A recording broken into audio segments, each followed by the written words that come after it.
Welcome back to the channel, everyone. Donovan Kelly here, talking from Calgary, Alberta, all the way up in Canada. It's currently fall here. Last fall that I had was actually like 6 months ago down in New Zealand, where we were covering hop farms in the Nelson Tasman region. Now, if you recall, I met a lot of really awesome people down there, and I came home with so much love and appreciation for hops than I ever thought I really could have. I made a YouTube video about it, and a lot of people really liked it. I got a lot of praise from breweries, beer drinkers, travelers from around the globe, but one brewery in particular, Passenger Brewing Company out of Montreal, Quebec, reached out and said, hey, we really like what you're doing there. Would you be interested in a possible collaboration for our upcoming New Zealand IPA that we plan on brewing? Me? You know, breweries have collaborations with breweries all the time, hop farmers, malting companies, charities. So I was like, what could I possibly do to help? And they said, well, you could tell the story. Sounds like fun. Let me see what I can do.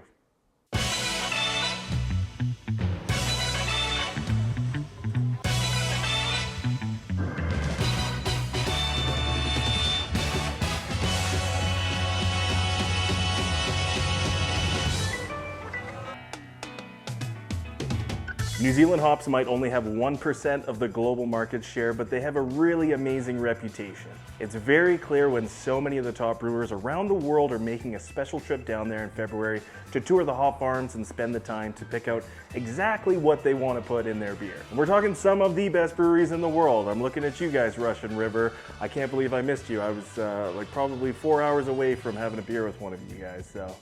Damn. But to keep New Zealand hops extremely simple and narrow it down to only 2 words, I'm gonna go with my man, Dan, the craft beer man. Tropical goodness. Yeah, that's right.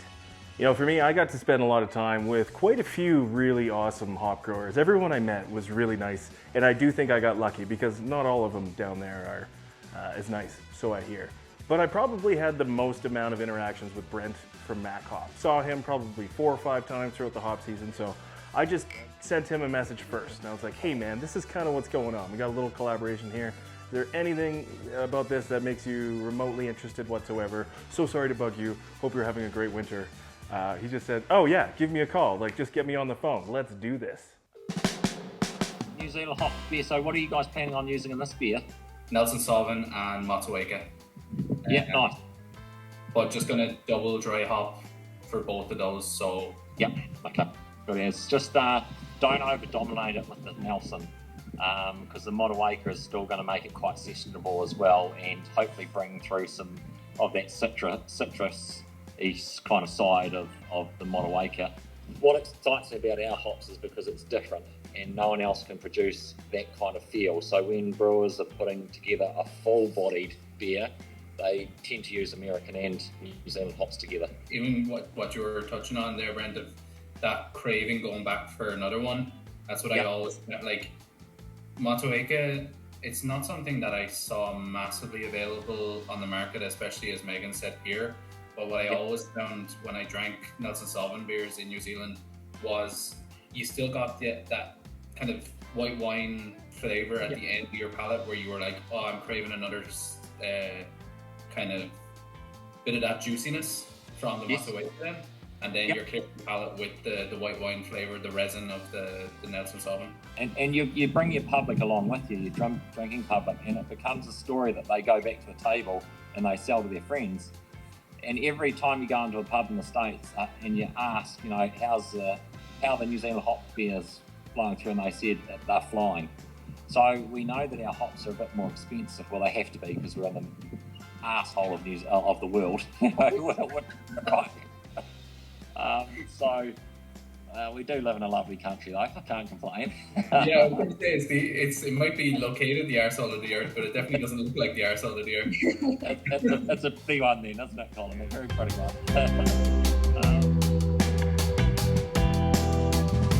First phone call for this beer happened at the middle of April. Ended up talking to Brent in May. They wanted to brew the beer in June, ended up being July. In August, they're sending me some of the can art. It's just like blowing my mind. I can't believe this is happening. Here we are the first weekend in September, and this beer is being debuted at an Oktoberfest festival in Repentigny, 35-40 minutes north of Montreal. So it's like Yeah, I think I kind of gotta go. Booked the flights. I asked a friend, him and his fiance, Levi and Megan. They're like, absolutely, we're gonna come with you. So we flew to Montreal.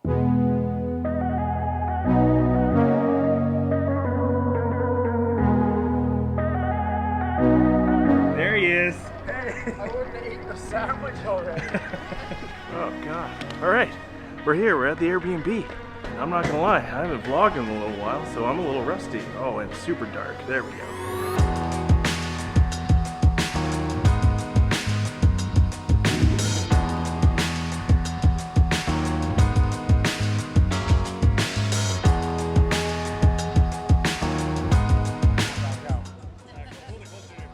Unique New York. Unique New York. Unique New York. Unique New York.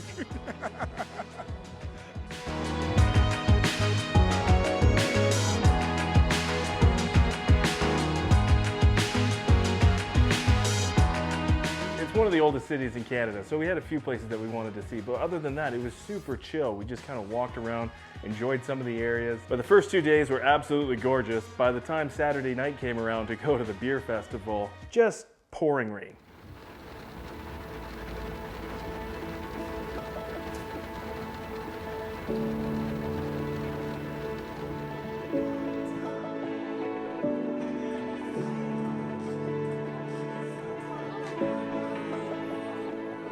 We saw photos on Instagram and videos, and this event was absolutely packed at one point in time on the Friday, and definitely on the Sunday the next day, but it was pretty dead when we were there, which was unfortunate, but honestly got a little bit more time to hang out with Megan, hang out with Charlie at Passenger Brewing Co., get to know them a little bit more and kind of hear more about the Passenger Brewing story.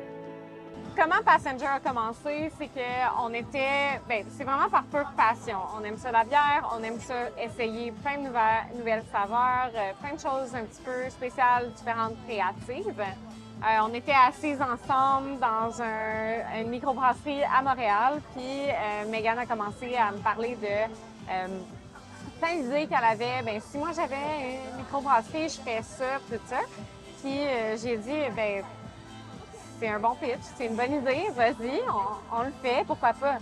Puis c'est comme ça qu'on a commencé. Ça fait environ 1 an et demi, c'est en janvier 2023 qu'on a officiellement commencé la brasserie. Puis en mars, on a sorti notre première bière qui s'appelait la Passenger, en vrai nom de micro. Et depuis ce temps-là, on sort des bières de plus en plus créatives. On fait des bières qui sont classiques avec une twist ou avec une collaboration internationale. En ce moment, on en a 2 de sorties, des collaboratives, une locale à Montréal et notre première internationale, c'est notre Sweet As Brew, qui est une collaboration avec Mac Hops, une ferme de houblons en Nouvelle-Zélande. C'est le houblon Nelson Sauvin et Motueka, excuse-moi. Qui donne un goût un petit peu tropical sur la langue, puis après ça, un fini de vin blanc sec. Elle est super douce, tu goûtes vraiment bien le houblon, mais c'est pas trop l'amertume. C'est notre nouvelle bière.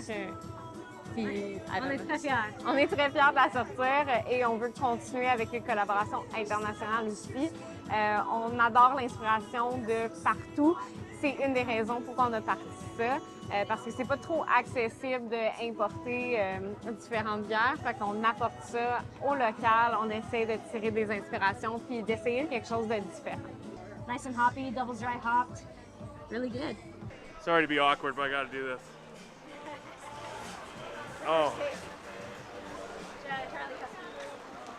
Ooh.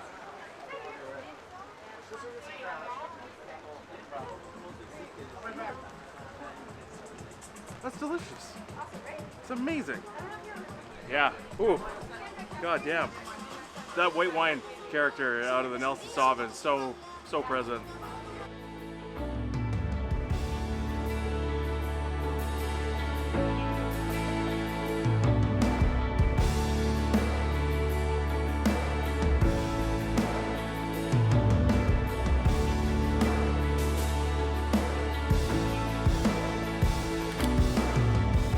For me, if there's ever an opportunity to show off New Zealand hops and feature some of the amazing farmers that I got to meet down there, I am 100% going to do that. To be able to have my name, my logo, a QR code that links to this video that I'm making right now, you know, alongside Passengers and Mac hops is just so freaking cool. Oh my God. Like, I'll just say it, it's really special. I'm still blown away. I still can't believe that this even happened. And to be able to fly across Canada with my friends, meet some amazing people, and drink some damn good beer, that's just something I get to cherish forever, really. You never know what might happen when you just start hitting record and making YouTube videos. That's the truth. If you're in Quebec soon and you can get your hands on this beer, absolutely try it. What a gem. We'll see you later.